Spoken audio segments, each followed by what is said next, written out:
আসসালামু আলাইকুম এভরিওয়ান। আজকে আমরা দেখাবো হচ্ছে চিচিঙ্গা দিয়ে চিংড়ি মাছ দিয়ে তরকারি। তো প্রথমে আমরা পেঁয়াজ এবং কাঁচামরিচ দিয়ে ফেলছি, আমাদের তেল দিতে মনেই ছিল না। তো তারপর আমরা তেল দিয়ে দিলাম। এরপর এটাকে ভালোভাবে হয়ে যাওয়ার পর এর মধ্যে লবণ দিয়ে দেব। লবণ দিয়ে নাড়াচাড়া দিয়ে দেবো। নাড়াচাড়া দেওয়ার পর আমরা এখানে দিয়ে দেবো হচ্ছে হলুদ গুঁড়া 1 চা চামচ, এটা কিন্তু পরিমাণ মতো দিতে হবে। এরপর আমরা এখানে দিয়ে দেবো মরিচ গুঁড়া 1 চা চামচ, এটাও কিন্তু পরিমাণ মতো, আপনারা যে যেমন খান, ঠিক না। তারপর এখানে আমাদের চিংড়ি মাছ দিয়ে দেবো আমরা। চিংড়ি মাছ দেওয়ার পর একটু নেড়ে চেড়ে নেব। আগে চিংড়ি মাছ দিয়ে দেই যাতে চিংড়ি মাছটা ভালোভাবে আগেই হয়ে যায়, সেই জন্য আগে চিংড়ি মাছ দিয়ে দিলাম। এটা কিন্তু আমরা চিংড়ি মাছের কোনো ভুনা করছি না, কিন্তু তারপরে চিংড়ি মাছটা আমরা ভুনা করেই খাই। তো এখানে যাতে ভুনাও হয়ে যায় সেই জন্য আমরা এখানে চিংড়ি মাছ দিয়ে দিয়েছি। তো এরপর আমরা এখানে আমাদের চিচিঙ্গা কেটে নিয়েছিলাম এরকম টুকরো টুকরো করে, সাথে আলুও ছিল, এটাকে এখানে দিয়ে দিলাম।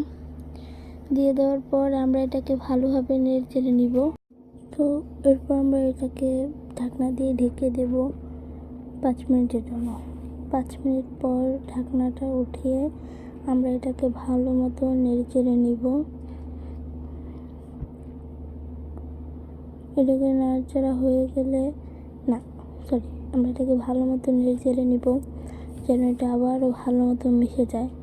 ভালো মতো মিশে গেলে ভালো হবে, খেতে মজা হবে ঝোলটার সাথে যদি এটা মিশে যায় আর যদি সিদ্ধ হয়ে যায় চিচিঙ্গাটা। এটাকে আমাদের দেশে চিচিঙ্গা বলে, আপনাদের দেশে কী বলে অবশ্যই বলে যাবেন। এটা আমাদের গাছের চিচিঙ্গা।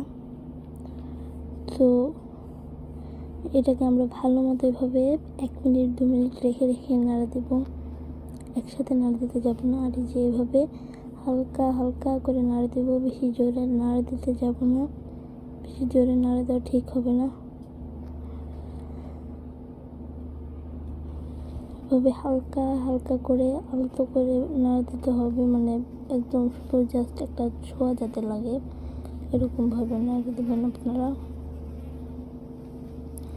তো এরপর আমরা এর মধ্যে ঝোল দিয়ে দেব, মানে পানি দিয়ে দেব।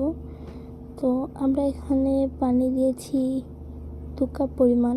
আপনারা যদি বেশি ঝোল খান বেশি দেবেন, আমরা একটু ভুনাটাই পছন্দ করি, কিন্তু মাঝে মাঝে এরকম তরকারি রান্না করতে হয়। পরে এটাকে ঢেকে দেব আবার 5 মিনিটের জন্য।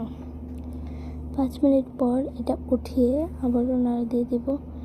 এরপর একটু টেস্ট করে দেখব যে হয়েছে কিনা তরকারিটা। যদি হয়ে যায় তাহলে তো হয়েই গেল, আর যদি না হয় তাহলে তো আর হলো না। তো এরপর আমরা দেখলাম চিচিঙ্গাও দিয়ে যে চিচিঙ্গাটা ভালোভাবে সিদ্ধ হয়েছে কিনা। আমাদের এই রান্নাটা প্রায় হয়েই গেছে, এটাকে আবার ঢাকনা দিয়ে ঢেকে দেবো আমরা। এবার আমরা ঢাকবো 10 মিনিটের জন্য। 10 মিনিট পর ঢাকনা উঠিয়ে আবার একটা নাড়াচাড়া দিয়ে দেবো। আমাদের রান্নাটা কিন্তু হয়ে গেছে। আমাদের এর মতো এরকম করে রান্না করলে কিন্তু আপনারাও খুব খেতে মজা পাবেন। যদি ভিডিওটি ভালো লাগে একটি লাইক দিবেন, চ্যানেলটি সাবস্ক্রাইব করে দেবেন, বেল আইকনে অল করে দেবেন। আল্লাহ হাফেজ।